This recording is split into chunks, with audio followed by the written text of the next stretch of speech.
Seigneur, merci pour ta fidélité, que ton nom soit béni. Ce matin, nous sommes en cet endroit éternel, disposés à t'entendre parler à nos vies. Merci d'accorder à ceux qui m'écoutent en ce moment, éternel, en cet endroit, sur Internet, à la télévision. Éternel, donne à chacun d'entre nous, dans nos maisons, nos voitures, d'avoir la révélation de ta parole éternelle, la révélation, cette révélation qui est claire et qui donne l'intelligence au simple. Merci éternel parce qu'elle nous communique la sagesse pour nous permettre de mener une vie épanouie sur la terre et de manifester ton règne dans notre génération et que le royaume de Dieu ne soit pas simplement éternel, une chose que nous connaissons dans notre intellect mais en vécu manifeste au travers de nos cœurs par notre langage, notre comportement, notre attitude éternelle, notre manière de vivre sur la terre. Que ton nom soit béni. Merci. Merci parce que Seigneur, je sais que ce matin, de façon particulière, tu déverses ton onction sur ma vie, afin que je sois à même d'enseigner ta parole et qu'elle soit entendue et qu'elle soit comprise. Béni sois-tu pour la simplicité du langage et la puissance de l'esprit. Au nom de Jésus, j'ai prié. Celui qui croit, dise Amen 3 fois. Amen. Vous pouvez vous asseoir. Ouvre ta Bible avec moi dans Jean 4, versets 6 à 10. Jean 4. Nous sommes au troisième, c'est ça, sur la série de la loi de la reconnaissance. Et donc, je voudrais bien que tu reviennes avec moi dans Jean 4, versets 6 à 10. Jean 4, versets 6 à 10. Je voudrais que tu gardes en mémoire que ce matin, avant d'arriver ici, aucune de tes prières ne t'a transporté, mais il a bien fallu qu'un véhicule te transporte. Ok? Et donc, ce n'est pas ta prière qui t'a porté, mais c'est le véhicule qui t'a déplacé. Et donc, c'est très bien d'apprécier toute l'évolution, n'est-ce pas, de la technologie autour de nous. Et c'est la résultante des efforts qui ont été consentis par des personnes qui ont dû chercher et découvrir des lois qui existaient déjà, les mettre en application pour améliorer notre vécu. Dis à ton voisin, il ne faudra pas quitter la terre sans avoir donné à la terre ce que Dieu a mis en toi.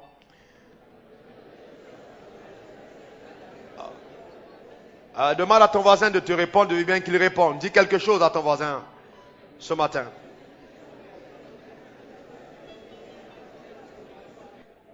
On rend grâce à Dieu pour toutes les découvertes, n'est-ce pas? Vous imaginez qu'on soit encore à l'époque où on était avec les chariots qui faisaient moins de 5 km/h ou alors le train à vapeur 8,5 km. On rend grâce à Dieu pour tous ces hommes qui ont révolutionné notre mode de vie, qui rendent possible aujourd'hui d'aller à Paris et de faire juste 5 heures de voyage alors qu'on est prêt à 6000 km. C'est extraordinaire ces choses-là, vous comprenez? Et donc, nous devons, en tant que chrétiens dans notre génération, ne pas simplement être des personnes qui prient, mais des personnes qui agissent. Des personnes qui soient capables de produire quelque chose dans leur génération, d'impacter l'environnement dans lequel ils se trouvent. Des personnes productives, des personnes dont on te souvient même après avoir, n'est-ce pas, quitté cette terre pour le ciel. Car nous sommes sur la terre parce que Dieu a un mandat qu'il veut accomplir au travers de chacune de nos vies.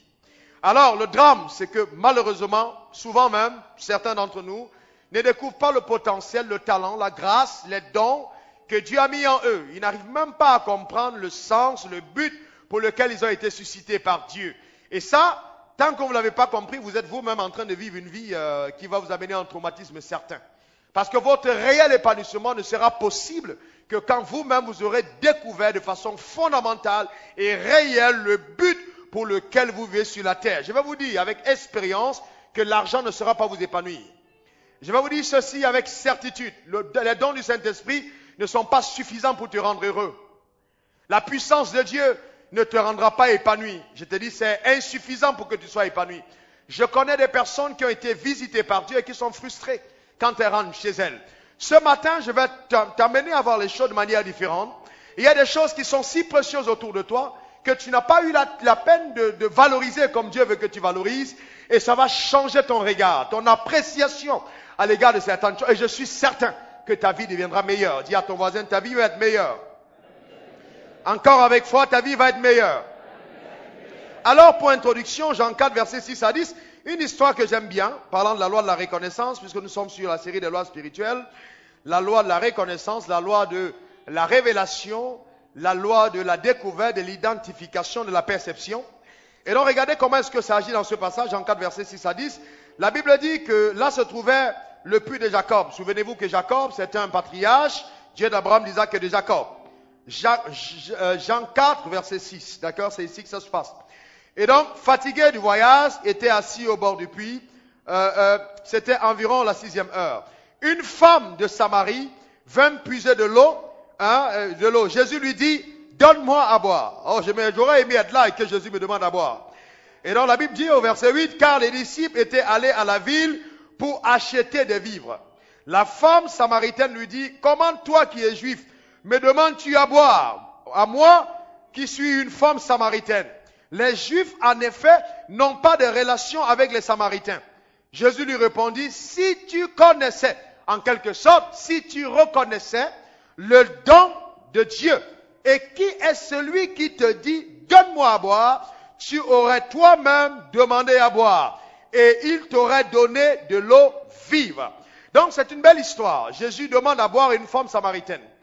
Et ça, vous savez, il y avait un problème entre les Samaritains et les Juifs. Et c'était bizarre parce que les Samaritains et les Juifs n'avaient pas de relation. Mais les Samaritains venaient quand même puiser au puits de Jacob. Jacob, lui, était juif.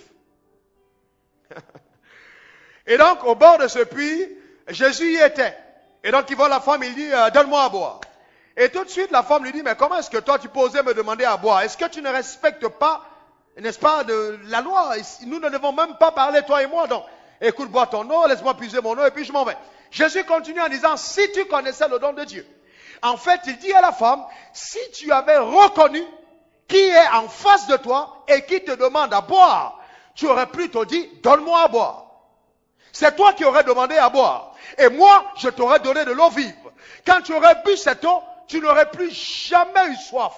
Et cette femme qui était lassée et fatiguée de faire un trajet pour venir au puits, faire l'effort d'envoyer le seau en bas et de tirer de l'eau, a dit, mais donne-moi donc à boire de cette eau. Et Jésus ne s'est pas arrêté là. Il a commencé à dire à la femme, et à parler de la vie de la femme, en lui disant à cette femme, fais venir ton mari.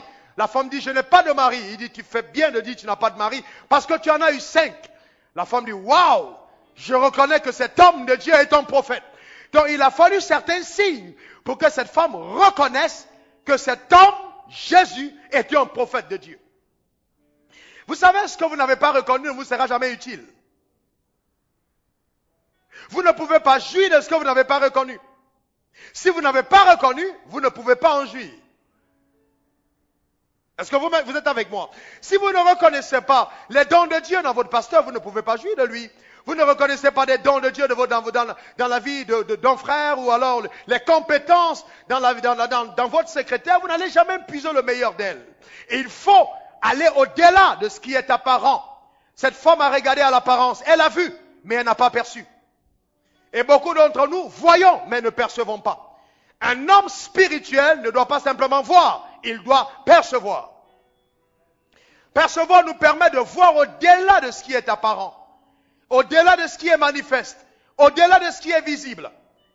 Parce que si nous nous limitons au fait de voir, nous sommes sûrs, il est certain que nous allons être de façon claire déçus.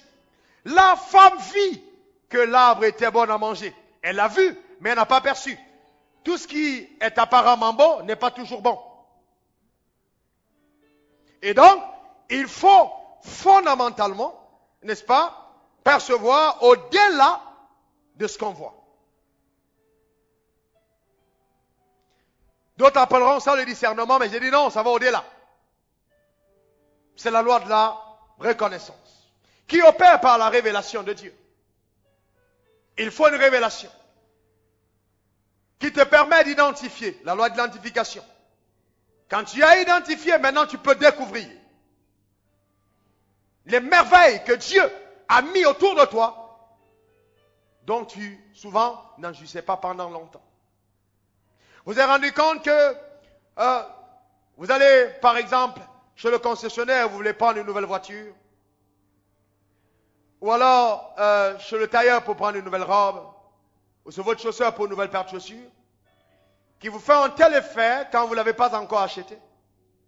Et dès que vous achetez cette chaussure, vous la ramenez chez vous, vous portez une ou deux fois, vous vous rendez compte que l'attrait que vous avez pour la chaussure a commencé à baisser considérablement.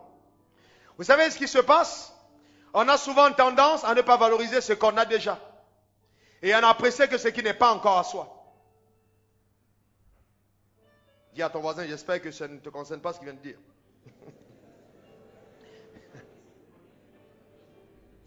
Et donc, la puissance n'est pas tout ce qu'il faut, il nous faut de la sagesse. Dis, je veux de la sagesse.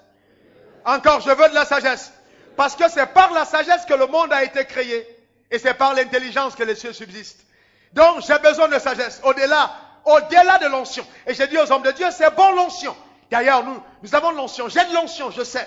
Mais vous savez, l'onction crée l'attraction. Mais l'onction ne va jamais bâtir. C'est la sagesse qui bâtit. L'onction va attirer les gens. Mais si la sagesse n'est pas là, la sagesse va repousser les gens. Il vous est déjà arrivé de côtoyer quelqu'un qui vous fait une telle impression de la puissance de Dieu, et quelques minutes après, étant autour de lui, il devient dégoûtant. Simplement parce qu'il n'a pas de sagesse dans son opération. On a besoin de sagesse. Les femmes ont besoin de sagesse pour t'aider avec le mari à la maison. Le mari a besoin de sagesse pour parler à sa femme.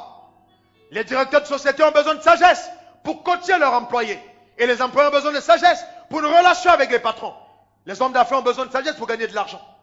On a besoin de sagesse. La sagesse est indispensable. Mais vous savez, j'interrogeais Dieu au sujet de la sagesse. Je lui demandais, mais Seigneur, la sagesse vient d'où? Quelles sont ses racines? Et Dieu m'a dit ceci. Note.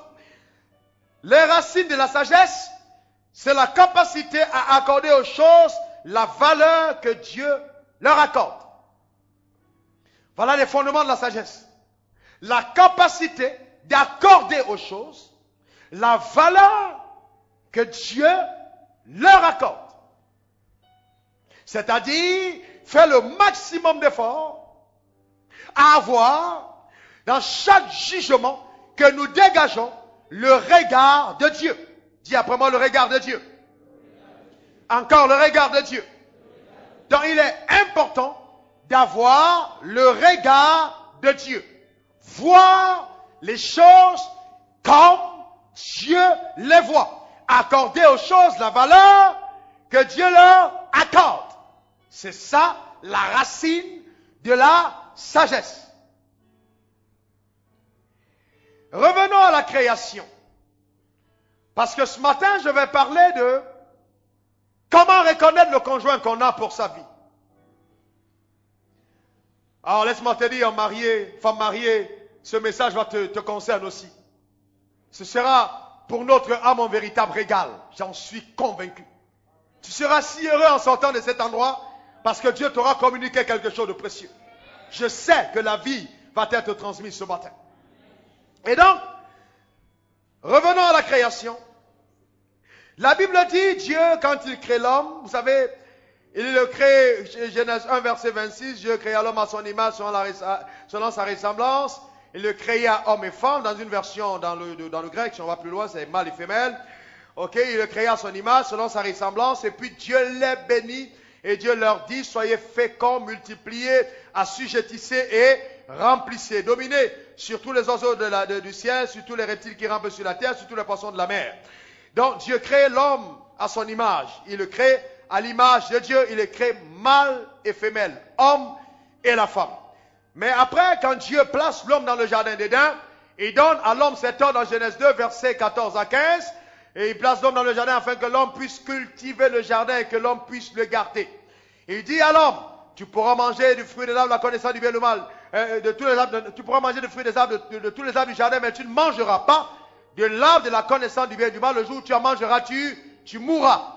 Et donc, après, vous allez vous rendre compte plus loin que Dieu dit à l'homme, il n'est pas bon que l'homme soit seul, il n'est pas bon que l'homme soit seul. Et je lui ferai une aide qui lui soit semblable. Il dit, il n'est pas bon que l'homme soit seul. Mais le problème, le vrai problème que je pose quand je lis la Bible, c'est que je constate que quand l'homme était seul, il était bon pour lui.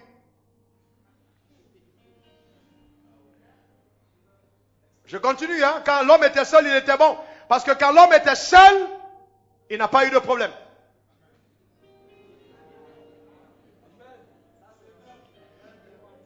On va dans la Bible, hein? On y va, ok? Mais Dieu ne mange jamais d'ailleurs. Si Dieu a dit n'est pas bon, c'est que ce n'était pas bon. Hein? Mais il était quand même bon. Quand l'homme était seul, c'était bon pour lui. Je n'ai pas dit pour tous les hommes, mais pour lui, cet Adam, c'était bon. Parce que seul, il n'a pas eu de problème. Il y a certaines personnes qui, à des périodes de leur vie, doivent apprendre à être seules. Parce que seul, à cette période, c'est bon. Et donc, Dieu va faire tomber l'homme dans un profond sommeil et il va sortir, n'est-ce pas, une côte de l'homme, il va faire la femme à partir de cette côte. Vous savez, Dieu dit, il n'est pas bon que l'homme soit seul. Mais dès que l'homme voit la femme, il dit, voici celle qui est os de mes os, chair de ma chair, on l'appellera femme parce qu'elle a été prise de l'homme. Mais écoutez, elle a été prise de l'homme. Cette même femme plus tard va avoir un deal avec le serpent. Et en voyant le deal avec le serpent, elle va influencer son mari en griffe. Et donc son mari va manger de ce fruit qu'il n'était pour autant pas obligé de manger. Et les deux ensemble vont connaître la déchéance. Alors ce que je constate, c'est que quand l'homme était seul, c'était bon pour lui, il n'y a pas eu de problème. Il n'y a pas eu de problème du tout. Il était dans le jardin, il régnait. Mais Dieu savait que cette solitude ne pourrait pas durer longtemps. Si ça durait longtemps, il ne serait plus bon pour cet homme d'être seul. Il a dit, et il a d'abord fait venir les animaux vers l'homme pour voir comment l'homme allait nommer les animaux. C'est quand l'homme a passé le test de la responsabilité, la capacité d'identifier autour de lui ce qui l'environnait, qu'il a suscité la femme pour mettre devant de lui. Oh, est-ce que vous me comprenez? Aussi longtemps que l'homme n'a pas reconnu que le lion a un caractère un peu plus agressif et qui devait s'appeler lion, que la panthère est un félin féroce, rapide et qu'elle devait s'appeler panthère, que la girafe est étendue et doit se courber pour prendre de l'herbe plus bas et en éclatant les pieds en l'appelant girafe, cet homme qui n'avait pas la capacité de gérer son environnement n'a pas reçu de femme. C'est après avoir prouvé à Dieu qu'il avait passé le test de la maturité, la capacité d'identifier, la capacité d'avoir une révélation, la capacité de reconnaître, la capacité de découvrir que l'homme a suscité autour de lui une femme de sa côte. Est-ce que vous êtes avec moi? Donc je dis ceci, je parle de reconnaître son conjoint, mais, je vous ai enseigné maintenant, mais ne vous pressez pas d'aller chercher un conjoint. J'ai un problème avec l'approche que nous avons dans nos églises dites évangéliques. D'ailleurs, je ne sais pas qui vous a dit qu'on est évangélique. J'ai un problème avec l'approche qu'on a. Chaque fois qu'on dit oui, il y a une onction ici pour le mariage. Vous voyez, les gens commencent à tomber à gauche, à droite. Je reçois. Non, mon frère et ma soeur. Vous comprenez, ne soyez pas agités au sujet du mariage. Il faut rester calme. Parce que Dieu sait contrôler ce domaine aussi. Reste calme. Est-ce que tu me comprends? Parce que Dieu existe. Je dis bien, reste calme. Dieu un homme pour toi. J'ai dit un homme pour toi. Il dit, je lui ferai une femme. Pas une femme simplement. Une femme qui lui soit semblable. Dans la version Darby, c'est qui lui correspond. Ça veut dire qu'on peut avoir une femme, mais qui ne nous corresponde pas. Hein? Et quand je dis ça, on peut aussi avoir un homme qui ne nous corresponde pas. Dieu veut qu'on ait un homme ou une femme qui nous corresponde. Ce qui correspond à X ne correspond pas à Y. Ce qui correspond à Z ne correspond pas à B. Il y a quelque chose qui te correspond à toi et qui ne va pas automatiquement correspondre à quelqu'un d'autre. D'ailleurs, nous allons tous prendre des chaussures. Revenons sur l'exemple. D'autres choses 43, d'autres 42, d'autres 45, d'autres c'est du 49. Il faut donc commander à l'usine 49-52. Est-ce que vous me comprenez? Et vous savez, souvent vous pouvez être dans une condition où vous n'avez pas trouvé quelque chose pour vous, c'est parce que le ciel a quelque chose sur mesure. Ce n'est pas quelque chose qu'on trouve tout de suite, non. C'est sur mesure. Quelque chose qu'on doit commander au laboratoire de Dieu. Façonné à ta taille. D'ailleurs, les sur-mesures coûtent plus cher. Et quand vous les commandez, ça prend plus de temps. Est-ce que vous me comprenez? Ce n'est pas le même jour. Ça prend plus de temps. Vous revenez, on essaye, on a un truc, et puis on remet sur vous. Est-ce que vous me comprenez? Mais si vous voulez prendre une taille générale, vous pouvez porter le costume et vous l'avez comme un sac. Ce n'est pas la même chose. Mais quand c'est sur mesure, c'est sur mesure. Est-ce que vous me comprenez? On a pris le temps de le faire. Et vous savez, Dieu veut qu'on prenne le temps. Qu'on prenne le temps pour les choses qu'il veut faire avec nous. Il ne faut pas qu'on soit pressé. Dis à ton voisin, ne sois pas pressé. Ok? Il faut prendre ton temps. Il faut prendre ton temps. Dieu veut qu'on prenne le temps. Donc, ce mariage qui était dans l'intention de Dieu, une source d'extrême bénédiction pour l'homme, a été une source de son malheur. Je veux bien vous annoncer, en détournant toutes les lois de la religion, que le mariage a été bien à la base de la chute de l'homme. La mauvaise gestion de ce mariage a causé à l'humanité le traumatisme que nous connaissons. Et il y a certainement eu quelque chose qui n'a pas marché. Et si Adam a pris le fruit pour en manger, il y a certainement eu quelque chose au niveau d'Adam dans sa relation avec Ève qui n'a pas bien fonctionné. Et donc je voudrais vraiment vous parler ce matin du choix qu'on a pour son... Comment est-ce qu'on fait pour choisir un conjoint? L'expérience que j'ai vécue moi-même va nous aider dans cet enseignement. J'ai fait beaucoup de recherches. J'ai prié le Seigneur, j'ai interrogé, j'ai regardé autour de moi. J'ai beaucoup voyagé, j'ai reçu des gens pour la prière, je me suis rappelé de toutes ces choses et j'ai mis ensemble certains points qui vont vraiment te fasciner. Maintenant, je voudrais d'abord, avant d'y arriver, que tu puisses avoir dégagé de ton être cette conception erronée. Vous savez, nous arrivons à l'église. Oh Dieu, donne-moi les dons. Oh, je veux les dons, je veux les dons. Et je vois des jeunes gens, je vois des personnes âgées qui courent, je veux le don. Don de foi, de parole, de connaissance. Je veux les dons, je veux le don. Mais vous savez, il y a quelque chose que j'ai lu dans la Bible qui m'a fait énormément de bien et qui a changé ma façon de fonctionner dans le ministère. Dieu dit clairement, quand j'aurai le don de la prophétie, la science de tous les mystères et de toute la connaissance, dans 1 Corinthiens 13, verset 2, quand j'aurai même toute la foi jusqu'à transporter des montagnes, si je n'ai pas l'amour, je ne suis rien. Donc je dis, c'est bon les dons, c'est bon la capacité de prophétiser, la science de tous les mystères, la connaissance. Mais si je n'ai pas l'amour, je ne suis rien. Et le problème qu'on a, c'est que beaucoup d'entre nous, nous vivons dans la loi et non dans la grâce. Nous appliquons la Bible comme si nous étions dans l'Ancien Testament, alors que Dieu dit qu'il a répandu son amour dans nos cœurs par le Saint-Esprit. Donc, le plus grand don de Dieu, c'est la capacité d'aimer, de marcher, de répandre cet amour à mon semblable, de démontrer le caractère de Dieu dans l'amour. La foi opère dans l'amour. La prière se fait par amour. Le don se fait par amour. Tout ce que nous faisons dans le royaume doit se faire par amour. Et dans le mariage aussi, ne devra pas échapper. Je ne me marie pas pour perdre le statut de célibataire.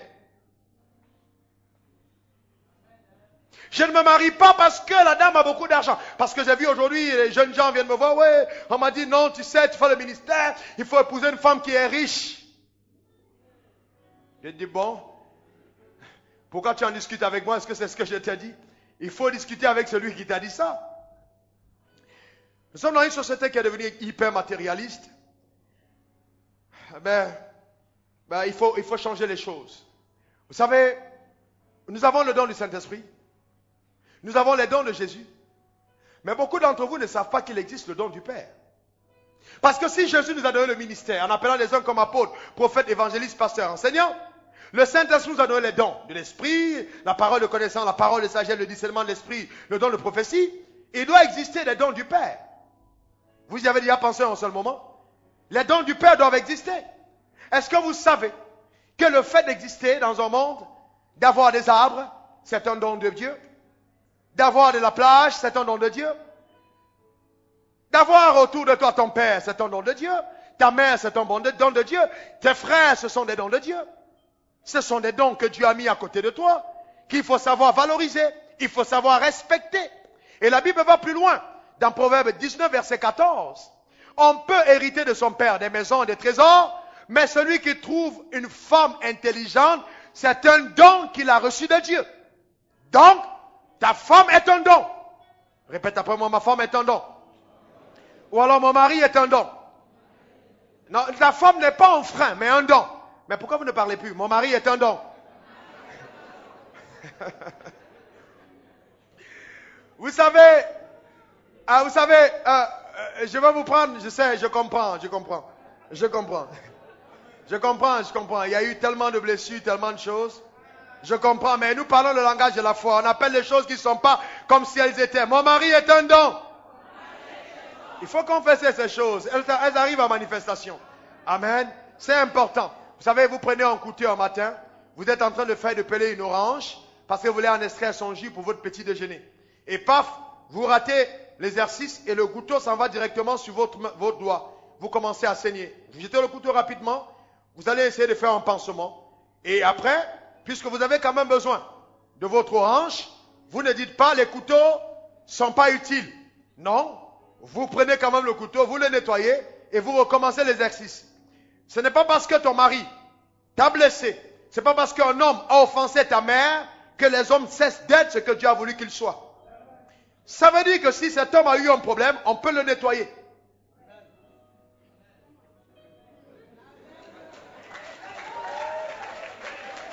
Est-ce que vous me comprenez? Si une femme a eu un problème, on peut la nettoyer. Et la seule chose capable de nettoyer une personne, c'est la parole de Dieu. D'ailleurs, même quand vous avez utilisé un ustensile, vous allez le nettoyer avant de le réutiliser. Ok? Donc l'homme et la femme ont de la valeur. Ce sont des dons. Dis, ce sont des dons précieux. Ah ouais, ce sont des dons précieux. Alors, suivez-moi très bien. Je vais parler de 22 choses qui vont vous permettre, 22, de reconnaître aussi facilement votre conjoint. Quoi si, Jean, quoi si, viens, tiens. Ok, all right. Voici 2 tasses de thé. Je les utilise dans mon bureau pour prendre du thé. Ces 2 tasses. À l'intérieur de ces 2 tasses, nous avons 2 liquides. Il y a de l'eau quelque part, et il y a du raisin quelque part. Alors si je demande, et l'intérieur des tasses sont noirs, ça veut dire que ce n'est pas facilement identifiable. Et je demande à quelqu'un d'entre vous, venez prendre une tasse. Vous pouvez prendre la tasse avec de l'eau, ou la tasse avec du raisin. Vous allez voir un liquide à l'intérieur, vous vous dites, oh voilà, j'ai trouvé quelque chose à boire. Une de ces 2 tasses peut contenir un poison. Et l'autre peut contenir de l'eau qui va vous faire du bien, étancher votre soif. Et donc, si vous ne choisissez pas bien parmi les 2 tasses, vous allez avoir une bonne intention, mais cette bonne intention va créer un désastre. Donc, au-delà de l'intention, il faut encore discerner, avoir la capacité de bien choisir parmi les 2 tasses qui se ressemblent. Alors, donnez-moi un autre verre. Donnez-moi ce verre de l'autre côté, s'il vous plaît. Donne-moi la bouteille d'eau. Ok. J'ajoute un 3e. Ok. Mais là, c'est transparent, n'est-ce pas? Comme c'est transparent, dès que je mets, d'accord, ce qui est sûr, c'est que dès que je mets, vous n'avez pas de difficulté à voir parce que c'est transparent. Vous pouvez savoir tout de suite que c'est de l'eau. Mais l'eau peut être transparente et puis elle peut être là comme ça, visible, mais il y a du poison à l'intérieur. J'ai déjà bu du poison, je sais ce que ça peut faire. Mais gloire soit rendue à Dieu parce que moi, je ne mourrais pas empoisonné. J'ai été délivré par Dieu ce jour-là. Ok, donc, suivez-moi très bien. Il faudra avoir la capacité de voir au-delà de ce qui est visible. Numéro 1, note-le. Note bien ceci. Toutes les personnes qui sont capables d'attirer ton attention ne sont pas dignes de recevoir ton cœur.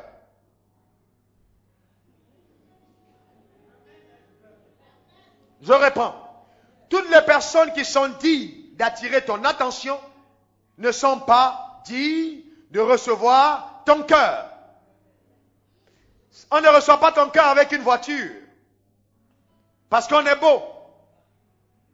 Parce qu'on parle en langue. Au-delà de ce qui est apparent, il faut faire attention. Est-ce que vous me comprenez? Et je m'adresse plus singulièrement à mes filles et sœurs dans cette salle. Attention, attention. Tout ce qui attire votre attention n'est pas digne de recevoir votre cœur. On ne donne pas son cœur comme ça parce qu'on a eu une apparence. On va d'abord examiner avant de lâcher son cœur.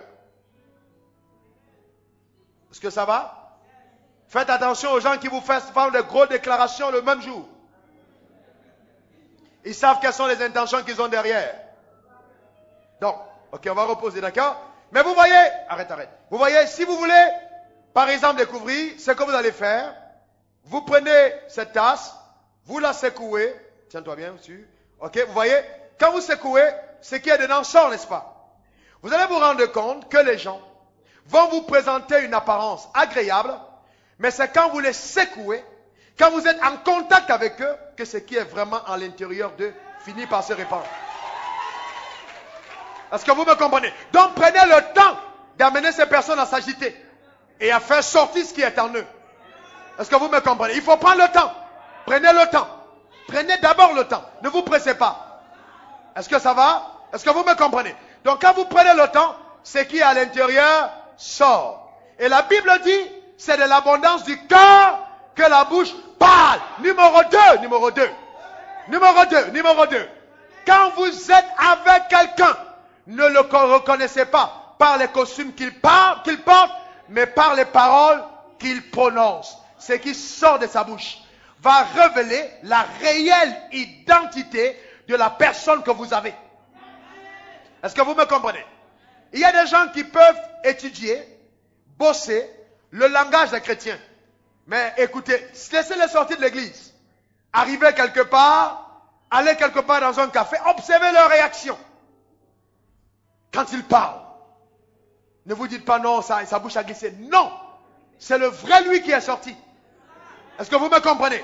Est-ce que vous êtes avec moi? Maintenant, je vais vous dire une chose. Ne tombez pas sur le piège de dire, bon voilà, vous savez, beaucoup de personnes me disent, oh pasteur, il faut qu'on prie pour lui, ça c'est vraiment je suis. Mais vous devez comprendre ceci, frères et sœurs.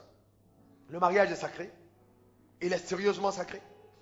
Et les fiançailles, contrairement à ce qu'on dit, sont aussi sacrées. Bien qu'ils peuvent être interrompus. Parce que vous allez constater que dans le cas de Jésus, Jésus n'est pas né dans un mariage, il est né dans une finale de fiançailles. Vous avez déjà vu ça dans la Bible? Jésus n'est pas né quand les gens étaient mariés, il est né dans les fiançailles. Ça veut dire que les fiançailles ont un caractère sacré.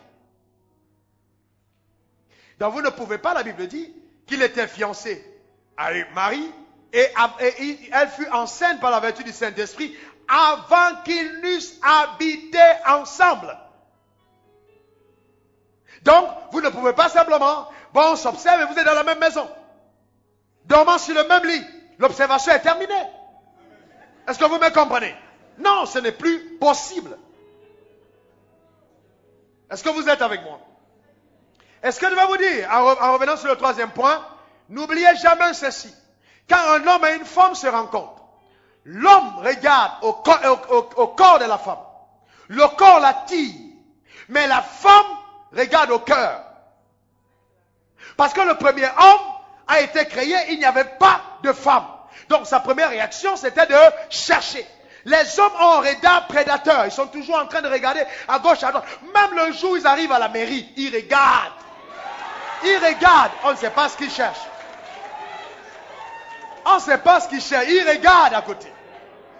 N'oubliez pas l'histoire de la chaussure. N'oubliez pas l'histoire de la chaussure. La chaussure, quand on l'a déjà achetée, n'oubliez pas. N'oubliez pas l'histoire. Donc, vous savez, vous voulez être un bon commerçant dans un environnement comme celui-ci. Les gens viennent vous demander des choses et disent, je vais payer plus tard. Vous dites, ok, je garde la marchandise jusqu'au jour où tu l'auras vraiment payé. Traitez-vous avec respect. Ne vous jetez pas sur les bras de la première personne parce qu'il a dit qu'il va vous épouser. Est-ce que vous savez que les hommes savent que le problème des femmes ou des sœurs à l'église, c'est le mariage? Et donc quand ils viennent, ils te disent, je veux t'épouser. Ils savent qu'ils ne m'en disent pas la vérité. Mais il faut les agiter. Ce qui est à l'intérieur va sortir. Est-ce que vous me comprenez? Est-ce que tu as bien compris ce que je suis en train de dire? Donc, il faut comprendre ces choses. C'est sacré. Numéro 3. Non. J'ai dit 2. Dans les autres choses, j'ai juste fait un commentaire. Numéro 3. Ne m'amenez pas en erreur cette fois-ci. Ok? Votre conjoint, entre parenthèses, le don que Dieu vous a fait, ne sera pas la source de votre bonheur. Je reprends, votre conjoint ne sera pas la source de votre bonheur. Les gens pensent que c'est quand ils vont se marier qu'ils seront heureux. C'est pas vrai. C'est pas vrai. Parce que si tu regardes à ton mari ou à ta femme comme une source de bonheur, je te promets la catastrophe. Dieu ne permettra jamais que ce qu'il te donne prenne sa place. Et donc les problèmes que tu auras peuvent même pas venir du diable, mais de Dieu, qui veut ramener ton cœur à lui. Hébreux 12, verset 2. Ayez vos regards fixés sur Jésus, qui est l'auteur et le consommateur de votre foi, et non votre femme ou votre mari. Oh non, je ne suis pas équilibré. Ça ne va pas. Quand je veux me marier, je pense que ça va aller. Et laissez-moi vous dire ceci. Un jeune homme qui a un problème de sexe ne va pas régler le problème parce qu'il se marie, mais il va l'aggraver. Je recommence. Vous voulez que je vous parle ce matin? Est-ce que vous comprenez? Un jeune homme qui a un problème d'indiscipline sexuelle et qui se dit, je vais régler ce problème parce que je me marie, ce jeune homme, une fois marié, il va l'aggraver. Laissez-moi vous montrer ceci maintenant. La révélation est bonne. Hein? Elle est vraiment bonne. Vous savez, la Bible dit que la Bible demande aux hommes qui sont célibataires de ne pas avoir de rapports sexuels, n'est-ce pas? Est-ce que vous savez que Dieu ne peut pas demander à un homme de faire quelque chose qu'il ne peut pas faire? Quand Dieu te demande de faire quelque chose, c'est qu'il t'a donné la capacité. Dans le langage, non, je ne tiens plus, je ne tiens plus, je ne tiens plus, n'est pas un langage que tu dois tenir. Mais tu dois tenir et tenir et tenir jusqu'à ce que ce jour arrive. Numéro 2, le même Dieu dit que celui qui est marié ne prive pas son corps à son conjoint. Dans 1 Corinthiens 7. Que ton corps ne soit pas privé. Ne vous séparez pas pour un long moment, de peur que vous soyez tentés par Satan. Mais le problème, c'est que quand je lis la Bible, je dis, mais Dieu, pendant les fiançailles, la personne est restée 10 ans, 7 ans, sans partenaire. Et le diable n'est pas venu le tenter. Une fois marié, tu dis, non, ne vous séparez pas pour longtemps, quand le diable va venir tenter. Dieu me dit, oui, fils. Parce que le célibataire a reçu une onction qui le permet de ne pas avoir les rapports sexuels. Mais dès qu'il se marie, j'enlève l'onction. Et je relâche quelque chose maintenant qui crée un appétit sexuel. Et un attrait. Et il doit le satisfaire. Et ça pousse l'homme vers la femme et la femme vers l'homme. Donc, ceux qui sont mariés ont cette grâce qui est ôtée, que j'appelle la grâce du célibat. Et donc maintenant, ils doivent être en activité. Parce que la parole qui a été dite quand ils ont été bénis, soyez féconds, doit arriver aussi à manifestation. Quand vous observez la vie des animaux, il y a ce qu'on appelle la période de chaleur. Vous voyez un serpent qui était à 150 000 kilomètres et qui répète une femelle qui est en chaleur quelque part. Pourquoi? Parce que Dieu veut maintenir la reproduction de l'espèce. Mais on ne se marie pas seulement pour la reproduction sexuelle. Est-ce que vous me comprenez? Donc, si tu as un problème d'indiscipline, règle-le avant d'aller dans le mariage. Parce que, n'oubliez pas, on a tendance, après avoir porté la paire de chaussures, à la laisser dans le placard.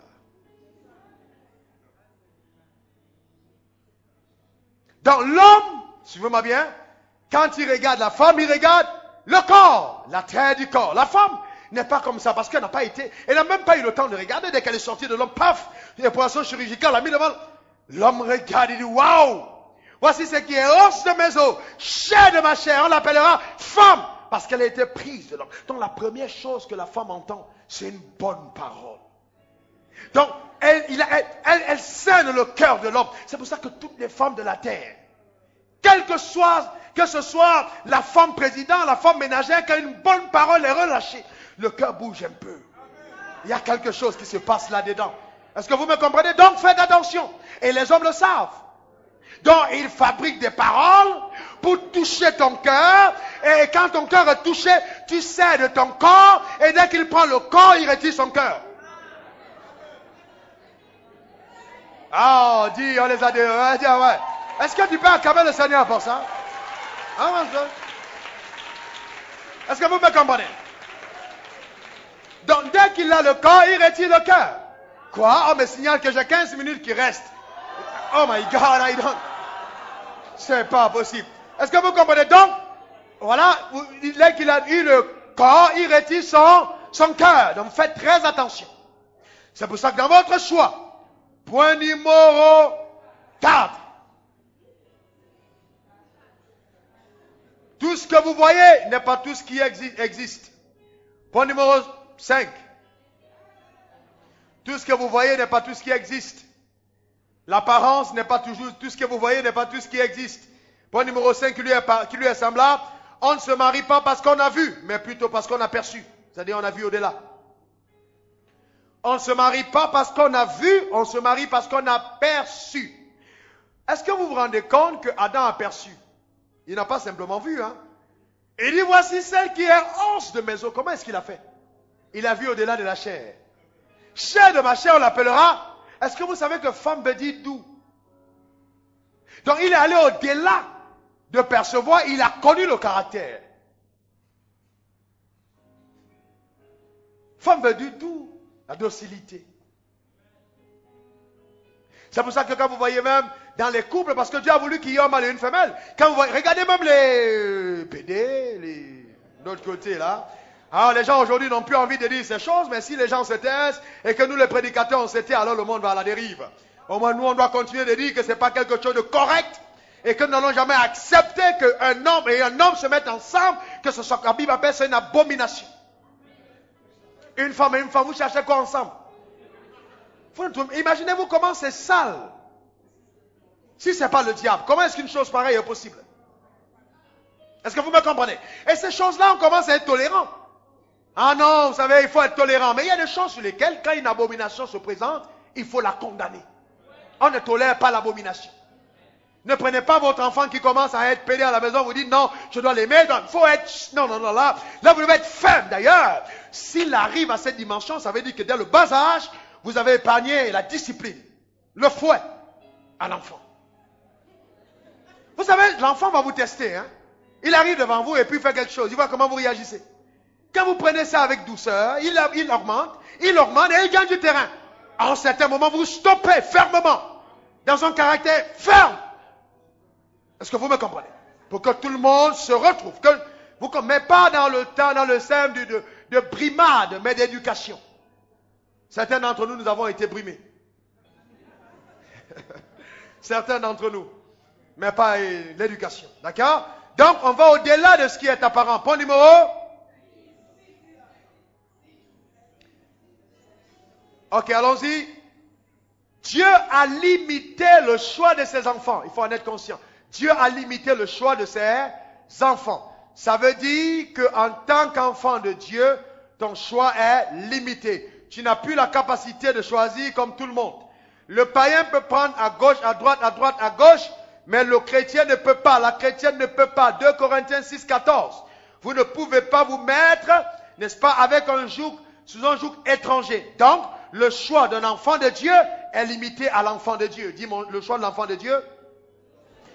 Le choix de l'enfant de Dieu est limité à un enfant de Dieu. Bon, maintenant, si vous êtes déjà dans cette condition, croyez en Dieu pour le miracle de votre conjoint. Mais le choix de l'enfant de Dieu est limité à l'enfant de Dieu. Dieu a limité pour nous. Ok? Le temps moment pour aller dans les détails. Point numéro 7.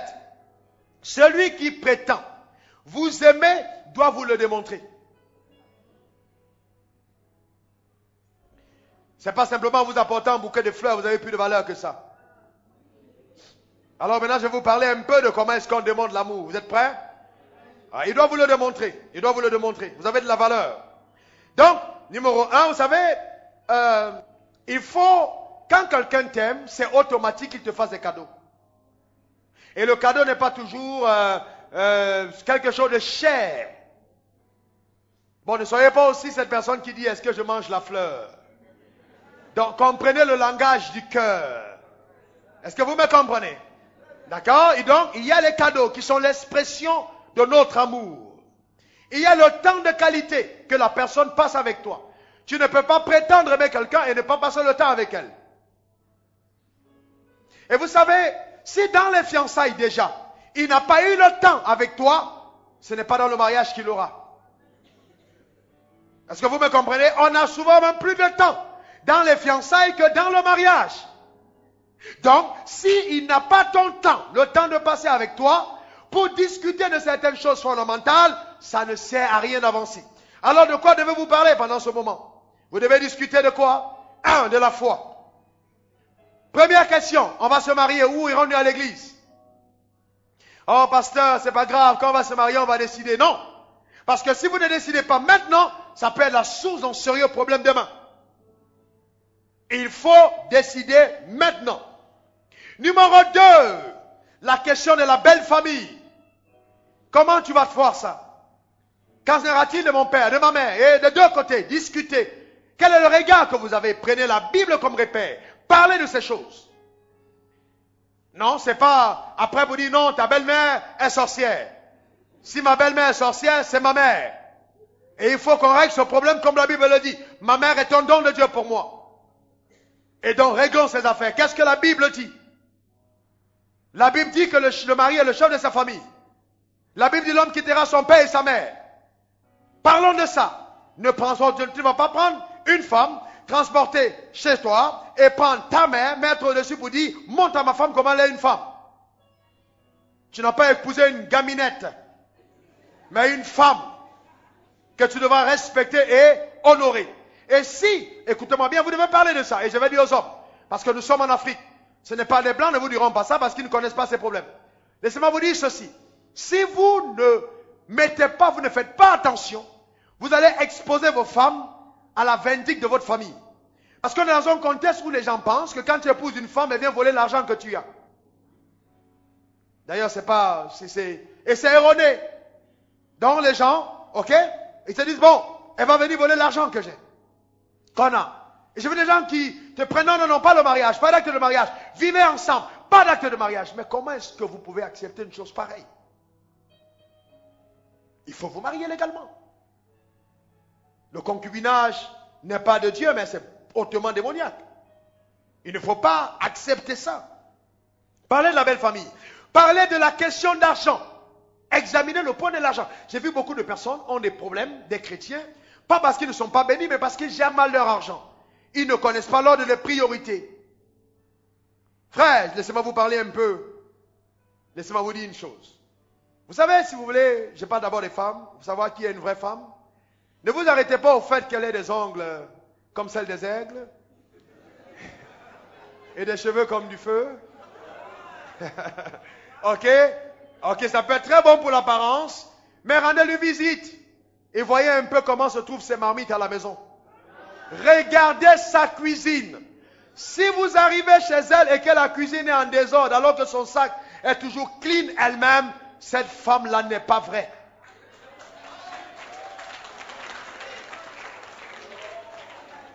Dis à ton voisin, est-ce que tu as compris ce qu'il a dit? Je vais vous dire une chose, cette femme n'est pas vraie. Il y a en elle une qualité d'apparence, de tromper les regards, de falsification. Mais l'identité réelle se révèle dans notre propre environnement. Entrez dans la chambre et regardez comment sont les lits quand il sort. La propreté n'est pas ce que tu vois dehors, mais ce que tu laisses quand tu sors. Allez dans la maison, dit je vais aller aux toilettes. Si vous faites ça avant d'uriner, alors... ok? Bon, c'est juste pour voir des choses pratiques. Parce que quand vous voyez quelqu'un à l'apparence, qui est apparemment comme ça, et puis dedans c'est le contraire, il y a quelque chose qui ne va pas. Je vous dis la vérité. Je vous dis, ça vous paraît anodin, mais c'est très profond. Et donc faites attention à ça. Et puis, vous voyez les personnes dépensières. Vous devez régler ce problème avant de vous marier. Vous pouvez pas être avec quelqu'un et tout, bon, après-demain 75 000, qui vous transporte tout dans les grands milieux. Une femme qui vous encourage toujours à aller comme ça. Faites attention. Un homme qui est constamment en train de vouloir changer de voiture, changer de costume, qui n'a aucun projet d'avenir, cet homme-là, il vous amène à la catastrophe. Il faut régler la question d'argent. Comment est-ce qu'on le gère? Vous savez quoi? Il faut dépenser assez, épargner assez, donner assez dans le royaume. Donc il faut un équilibre dans la gestion des ressources. D'accord? Donc, la question d'argent, discutez de ça. Regardez. Parlez de la question de sexe. Parlez, je n'ai pas dit faites le sexe. Discutez sexe. Il faut en discuter. Parlez de ça.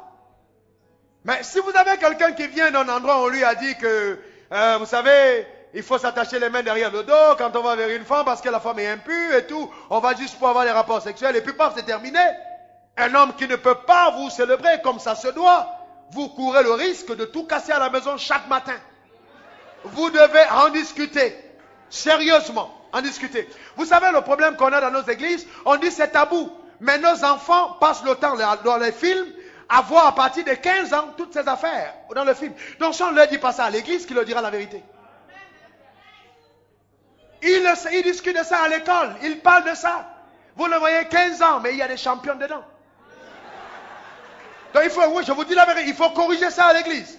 Et ramener les choses dans leur ordre. Ceux qui sont d'accord avec moi, lèvent la main. Ah ouais, il faut corriger ces choses. Est-ce que vous me comprenez? Donc il faut parler de ça ensemble. Discuter de la question de sexe. Ensemble. Parler de ça. D'accord? Parler des enfants. Discuter ensemble. Combien d'enfants vous voulez avoir? D'autres vont vous dire autant que Dieu donne. Donc il y a d'autres qui ont une équipe de volley, d'autres ont une équipe de football. Bon, d'autres ont une équipe de golf. Et d'autres ont une équipe de tennis de table. Choisissez l'équipe que vous voulez former à la maison. Si c'est le golf, 1. Il est seul, il peut jouer. Tennis de table, 2. Volleyball, 6. Football, 12. Choisissez votre équipe à la maison. Discutez de ça ensemble, ok? Ne dites pas simplement comme Dieu veut, comme Dieu veut.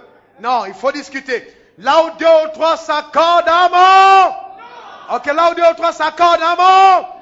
Pourquoi est-ce que vous pensez qu'il faut seulement s'accorder pour chasser un démon? Il faut aussi s'accorder pour le style de vie qu'on doit mener. Il faut s'accorder là-dessus. Il faut s'accorder. Ok? Point numéro 8. Éprouvez votre futur conjoint. Éprouvez-le. Éprouvez-la. Même si vous l'avez trouvé responsable à l'église. Même s'il est pasteur et bishop. Éprouvez. Les motifs ne sont pas toujours sains. Et puis bon, ceci me vient en idée. Vous allez rencontrer quelqu'un qui est pasteur, vous voulez épouser un homme de Dieu. Ne l'influencez pas avec vos offrandes. Vous savez, il y a des églises où quand le pasteur est célibataire. Oh, vous voyez des femmes qui arrivent le matin. Oh, alléluia. Quand il faut faire les offrandes. Oh, pasteur, je paye toutes les clims. Oh, je paye. Et le jour où le pasteur se marie, ces femmes qui étaient si engagées disparaissent de l'église. Les motifs n'étaient pas sains.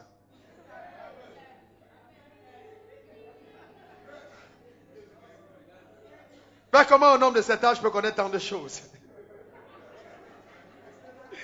Donc, éprouvez votre futur conjoint, d'accord? Est-ce qu'il vous consulte avant de prendre des décisions importantes? S'il ne le fait pas avant le mariage, il ne le fera pas après. Est-ce que spontanément, il vient vous voir pour vous dire, je veux faire ci, je veux faire ça? Sollicitez votre participation. Ça, c'est très important. Est-ce qu'il le fait?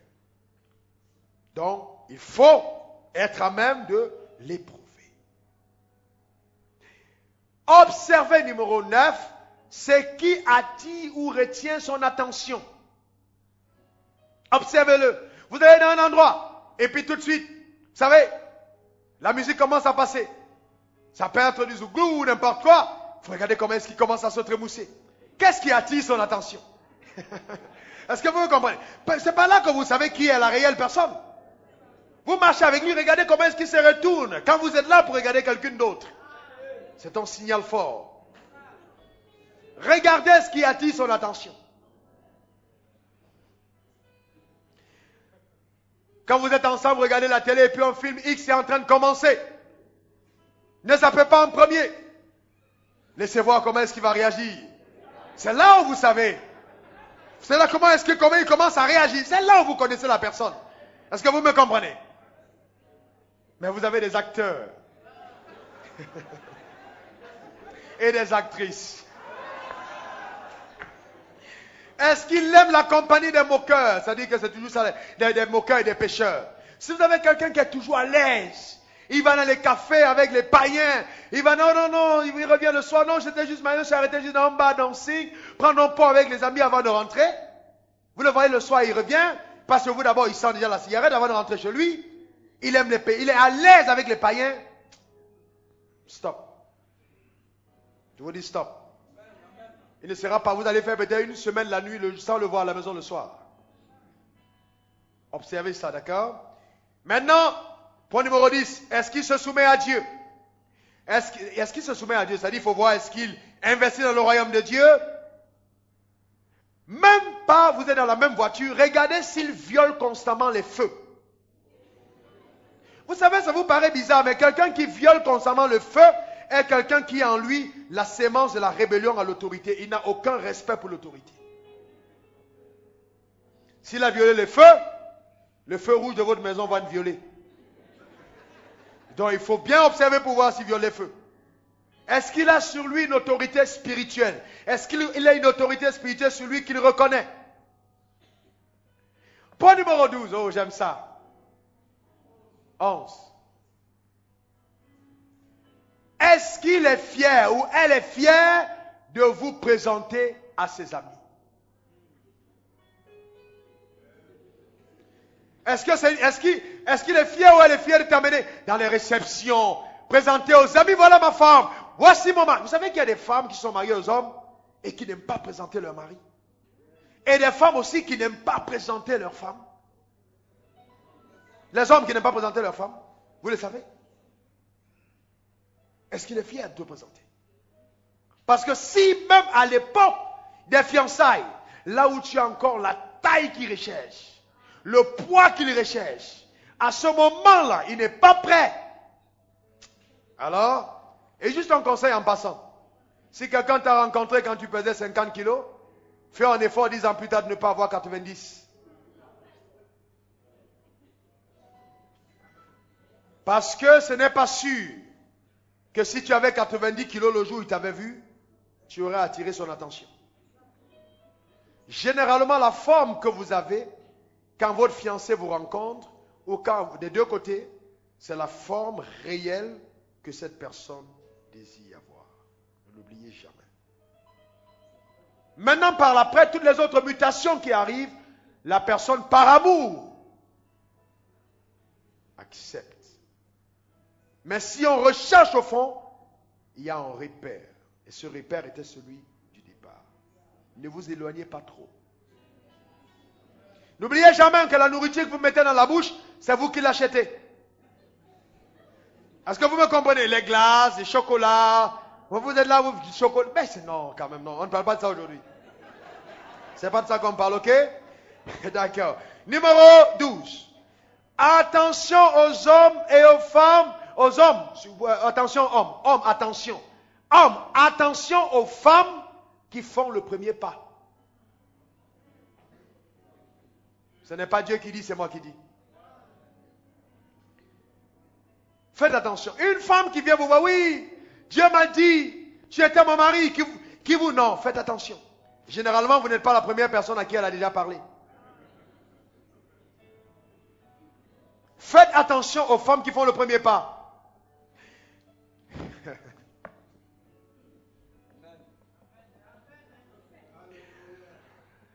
Femme, ça c'est le point numéro 13 pour toi. Fais attention à un homme qui te drague avec des visions et des révélations. Chasse-le. Oh, j'ai eu une vision, ma soeur, dans la nuit. J'ai vu, c'était une colombe qui volait, qui volait, qui volait. Et subitement, j'ai vu un autre papillon qui montait. Et le Seigneur m'a dit, le papillon, c'est toi, la colombe, c'est elle. Et les deux se sont tenus ensemble sur la même branche. Et il oublie que le pigeon et la colombe ne se marient pas ensemble. Donc faites attention aux visions qui sont fabriquées. Ok, si un homme, si une femme te plaît, dis-le lui en un langage clair, cohérent, intelligible, intellectuel, et de façon, vous savez, ce n'est pas anti-biblique. Allez lire Cantique des Cantiques si vous êtes à court d'inspiration. Une femme mérite qu'on lui parle avec tact. Rechercher ses mots, savoir présenter. Vous savez, c'est important. La manière dont il va vous approcher va déterminer beaucoup de choses plus tard. Quand vous respectez quelqu'un, vous ne l'approchez pas n'importe comment. Qui ne vous intimide pas. N'épousez pas un homme parce que votre pasteur a dit, c'est votre mari. Le pasteur ne sera pas avec vous dans la maison. Et femmes, ne faites pas cette erreur. Par révélation et vision. Dieu m'a montré, non. Il faut que tu aies une conviction intérieure. Donc, le numéro 14, ne ferme pas les yeux sur les défauts que tu vois maintenant, te disant que ça va disparaître plus tard. Arrête-toi dessus et essaie d'en parler. Ne laisse pas passer en disant non. Beaucoup de personnes vont dire, pasteur, je pensais que ça allait changer. Je dis, mais quand tu n'as pas vu ça avant? Pasteur, j'avais vu, mais je me disais que... Non, attention. Non, il faut essayer de régler ça. 15. Faites attention à la personne qui passe son temps à demander des compliments sans jamais en faire. C'est un égocentrique. Il vit sur lui-même ou sur elle-même. Point numéro 15. 16. Faites attention à toute personne qui a déjà divorcé avant.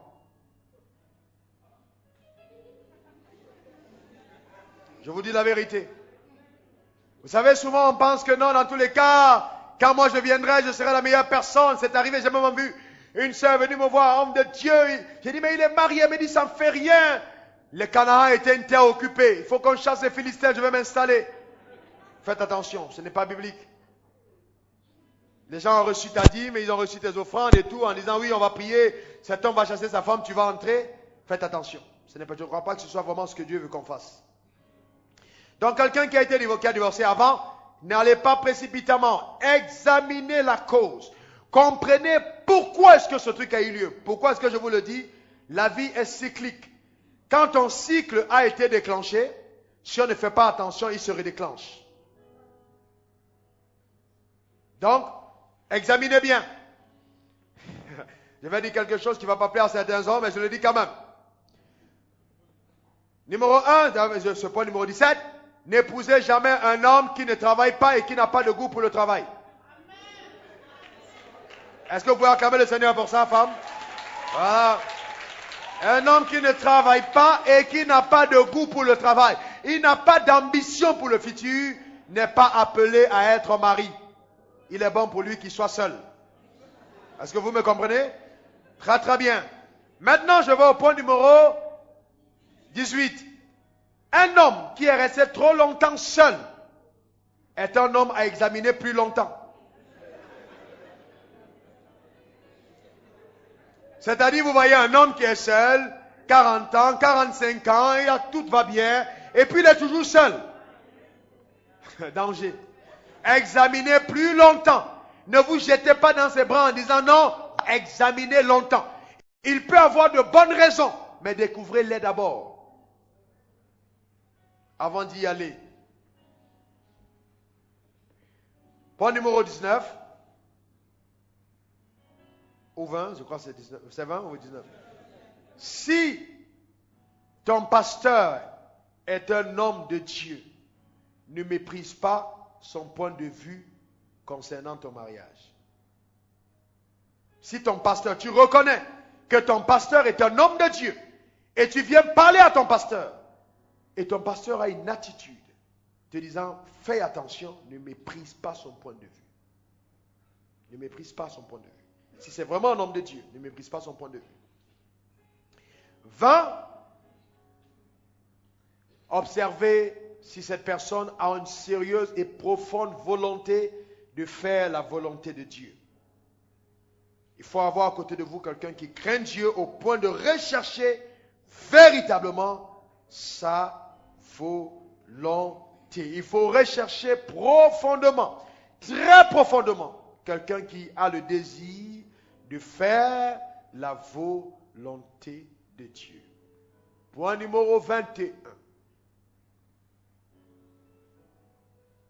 Est-ce qu'il parle beaucoup du futur ou il s'attarde sur les choses du passé? C'est un signe indicateur si vous aurez des problèmes dans la maison. Quelqu'un qui est toujours en train de révéler les choses du passé, c'est dangereux. Mais quelqu'un qui parle du futur, c'est quelqu'un avec qui vous devez vous mettre.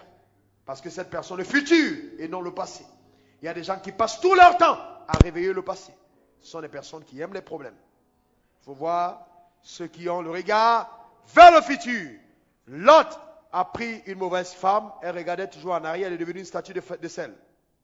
Ok? Maintenant, au point numéro 22. Et le dernier point, voilà pour nous tous ici présents, Dieu a un partenaire pour toi. C'est le 22e point que tu dois savoir. Dieu a un partenaire pour toi. La femme, ça dit un petit point, la femme est une côte, de l'homme est sortie la côte. La femme est une côte, et de l'homme est sortie la côte. Donc, si une côte est sortie de moi, j'ai une femme qui m'appartient. Si je suis une côte, j'ai un homme duquel je suis sorti.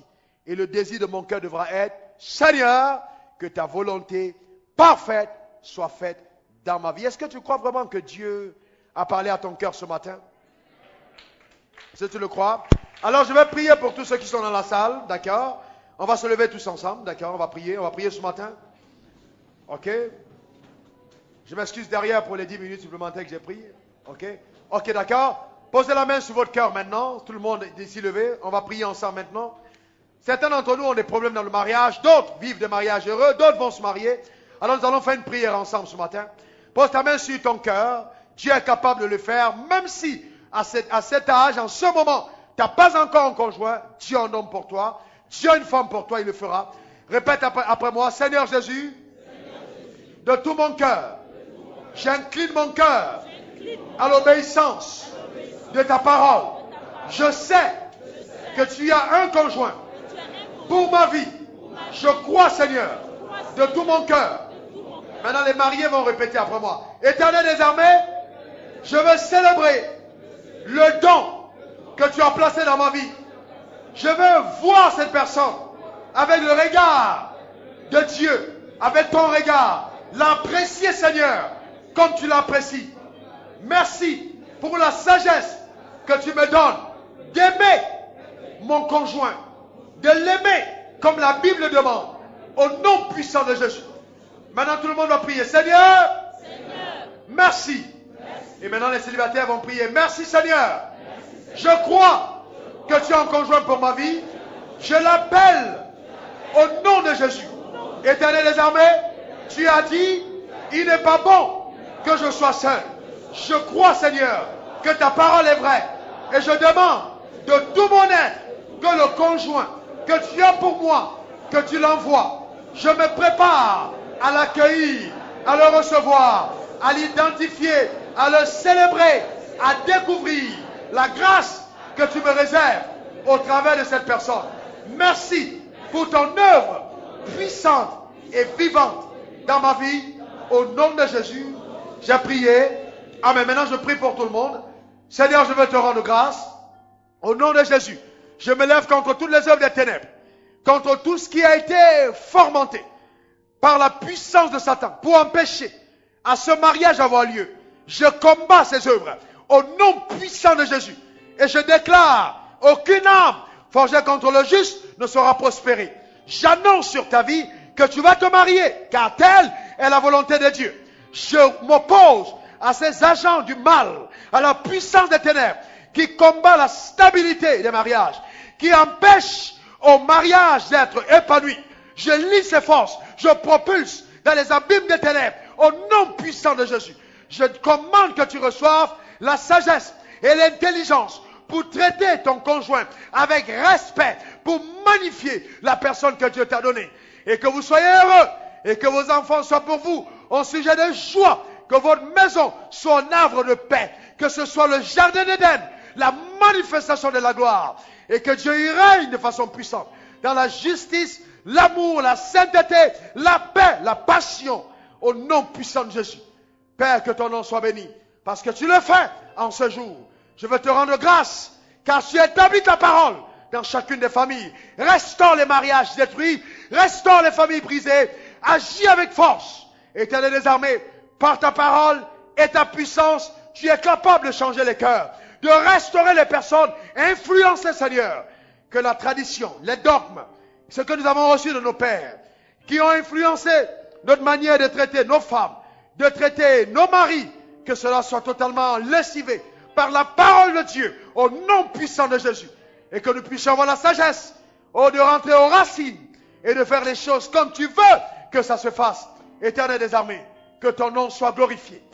Si maintenant je déclare sur la vie de ceux qui désirent un enfant, par la puissance de Dieu, vous l'aurez. J'appelle cela en manifestation, au nom puissant de Jésus. Que le Seigneur se glorifie dans ta vie de façon spectaculaire et miraculeuse. Que ta foi soit ravivée par sa présence réelle. Et à ceux qui travaillent et qui ont eu des problèmes, et là l'argent manque dans le foyer, j'appelle la provision par la puissance de Dieu, au nom de Jésus-Christ de Nazareth. Éternel, merci, parce que tu as dit à l'homme de prendre soin de sa femme, comme Christ a pris soin de l'Église. Donne à cet homme qui n'a plus d'emploi, Éternel, de retrouver un emploi. Fais prospérer ses affaires, afin qu'il puisse satisfaire sa famille, satisfaire sa femme, et être pour sa femme un abri, une protection. Éternel, que les couples aient le regard sur toi, qui est l'auteur et le consommateur de notre foi. Père, agis en nous, Seigneur. Prépare chacun d'entre nous, afin que nous soyons le véritable conjoint. Que nous n'allions pas dans le mariage en quête du bonheur, mais que nous y allons pour produire le bonheur, pour donner le bonheur, Seigneur. Que nous soyons prêts à bénir, prêts à épanouir notre semblable, quel que soit le prix à payer, parce que tu es notre Dieu. Qu'il en soit ainsi, Seigneur. Efface, pardonne les erreurs du passé. Éternel, les couples qui ont connu des déchirures, des blessures verbales, des affrontements physiques, que cela cesse au nom puissant de Jésus. Et que sur la terre, par la puissance de Dieu, ils vivent en parfaite harmonie éternelle. Et que le royaume des cieux soit visible au travers de la sagesse manifestée dans l'amour véritable. Au nom puissant de Jésus. Éternel, tu connais les cœurs. Regarde l'humilité. Regarde comment chacun crie à toi ce matin. Oh Dieu, interviens dans les cœurs. Interviens, Seigneur. Guéris et restaure. Rends possible, Seigneur, l'épanouissement de chacun d'entre nous. Éternel, je te rends grâce parce que je sais que tu as quelque chose pour chacun d'entre nous, Seigneur. Tu as quelque chose pour chacun d'entre nous. Et si ça a pris du temps, Seigneur, je crois de tout mon cœur que c'est parce que tu préparais quelque chose de spécial et sur mesure parce que tu as dit, si vous brûlez, mariez-vous. Éternel, si le désir continue de persister, c'est parce que tu as donné le signal que cet homme existe, que cette femme existe. Alors rien n'empêchera que cela se produise. Merci de nous permettre de nous épanouir dans ton royaume, comme ta parole le demande, et non comme la société nous l'inculque. La femme doit être respectée, honorée, protégée, chérie. Et l'homme doit être respecté. La femme doit se soumettre à lui. Elle doit être une aide valeureuse. Elle doit le valoriser. Elle doit l'encourager. Elle doit le supporter. Elle doit être à ses côtés. Et que les familles soient un modèle de manifestation de ta gloire. Aide-nous, Seigneur, à apprécier, à reconnaître, à découvrir, à identifier, à percevoir ces valeurs que tu as mis en chacun d'entre nous et en ceux qui sont en face. Béni sois-tu pour ton œuvre puissante. Au nom de Jésus, j'ai prié. Que quelqu'un dise Amen.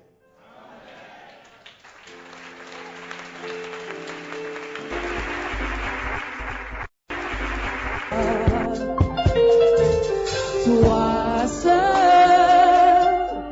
peux m'éclairer.